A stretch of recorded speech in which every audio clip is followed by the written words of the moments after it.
السلام عليكم barnaamijka ugu wanaagsan uguna caansan kana oosiyay quluubta malaayiin qof maalmahan waa barnaamijka la dhaho qalbi admaan kaasoo macnihiisu yahay qalbigayga uu ku xasilay kaasoo soo gudbiyay wiil dhalinyaro ah oo lagu magacaabo Qays yacni caawiye laakiin ma aha magaciisa saxda ah kaliya waxa uu ku wadaa barnaamijka waxaan ugu hareereysan nimcooyin badan laakiin aan halmaamsanahay inkastoo barwaaqada badan aysan u keenaynin farxad iyo xasilooni gurigeena ilaa haddii ay tahay mid barakada lagu tuuray arbadana imise guri oo yar oo basiid ah laakiin ay ku degtay barakada sababtoo ah waxa ay albaabada u fureen qof kasto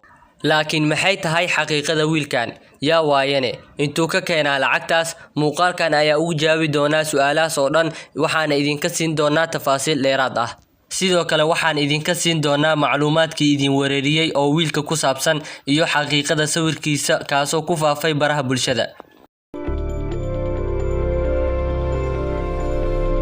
wuxuu soo gudbiyaa barnaamijka lagu magacaabo qalbigayga uu ku xasilay waxa uuna soo bandhigaa xaaladaha iyo dhibaatooyinka bulshada oo dhab ah waxaana wada wiil u dhashay wadanka Imaaraadka Carabta waxaana lagu magacaabaa Qays ama caawiye waxa uu caawiyay dad kala duwan oo jooga wadamo kala duwan sida Soomaaliya, Masar, Ciraaq, Yemen, Syria iyo Tunis iyo wadamo kale laakiin barnaamijkan waxa uu ka dhigay shakhsiyadda Qays mid qarsoon dhab ahaantii camalka uu qabanayo asaaskiisa waa bani aadamnimo ma ahan mid fan iyo status ah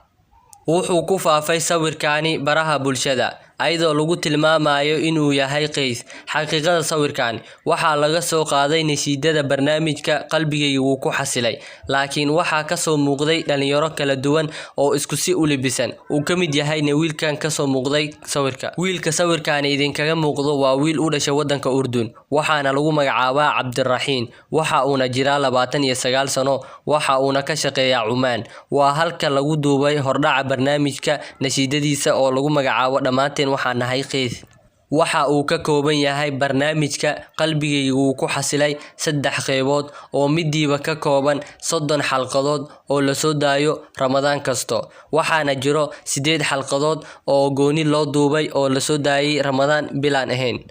bilowgii barnaamijkan waxa uu caawiyay Qays 10 qof oo ku kala nool wadamada Carabta qaasatan Suudaan Masar iyo wadamada ay ka dhaceen dagaalada sida Ciraaq iyo Suuriya dadka badana waxa ay isweydiiyaan sidoo ku abaaraa dadka baahan uuna ku ogaadaa macluumaad ayka ku saabsan iyo meesha ay joogaan dhab ahaantii taasi waa loo diyaariyaa waxaana u qabto shaqadaas dhalinyarada asaga la shaqeyso oo barnaamijka la wado kuwaasoo baadi goobo dadka aadka u dhibaataysan marka ay macluumaad dhameystiran soo helaan oo ku saabsan qofka sida tirada caruurtiisa xaaladiisa caafimaad kadib ayaa loo diyaariyaa caawimaad ku haboon qofkaas waxaana la ogeysiiyaa oo loo sheegaa Qays arintaas kadib ayaa la diyaariyaa kaamirada qarsoon oo gaari ku dhex jirto waliba meel la hubo inuu qofkaas yimaado oo laga heli karo maalin kasto dadka qaar waxa ay ka aaminsan yihiin inay tahay jiliin la isla og yahay oo qofka loo sii sheegay laakiin taasi inay saxanayn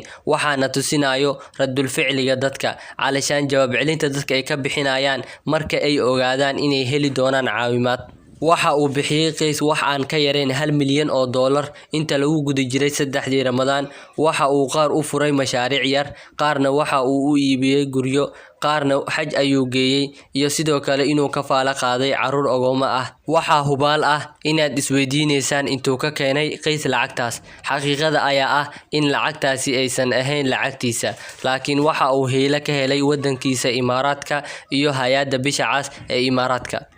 iyo lacagta ay dadka ku soo tuuraan lambarada ka muuqdo bilowga iyo dhamaadka muuqaalka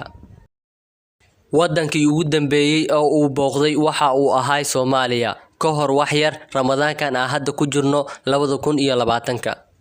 qaybaha ugu fiicnaa ee barnaamijka uguna saameynta badnaa waxa ka mid ah hooyadan oo Yemeniyad ah waxa ay ku sugneed dhulka Soomaaliya waxa ayna ku nooleed guri bilaa firaash ah waxa ayna jiifan jirtay shamiitada ama simirka saa u taqaanid waxaasoo dhan waxa uu sii dheer inay ahayd qof qalbi wanaagsan oo qalbi furan marka uu weydiiyay maxay tahay riyadaada waxa ay tiri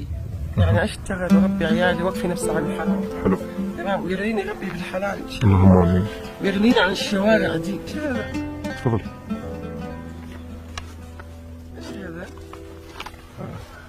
بالله خذ الفلوس سلك بالله.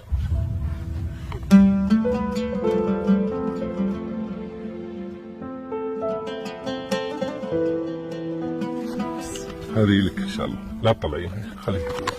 waxaan turjumay dhowr muuqaal oo jooga Soomaaliya waxaa kamid ah muuqaalkan oo aan qoraal ku turjumay inta kale waxaa saaray cod hadaa doonaysid inaad daabatid waxaa ka helaysaa Instagram-ka ay ku qoran tahay Abdilhalim Ali sida YouTube-ka ay ugu qoran tahay insha Allah ka soo daawo waxaa rajeynayaa inuu wiilkan u noqon doono ku dayasho dhalinyarada muslimiinta si uu u dhaqaajiyay dareenkooda iyo qulubtooda una caawiyaan dadka dhibaataysan ee ku sugan wadamadooda waxaan rajeynayaa inuu muuqaalkan idin cajabiyay hadaa ka heshay fadlan like saar si ay noogu noqoto dhiirigelin aan u sii wadnane maasanidiin halaas ayaan jeclaystay maanta inaan idinla wadaago maxaa ka aaminsaneed ewel haddana maxaa ka aamintay ma waxa ahayd dadka aaminsan inuusan caawin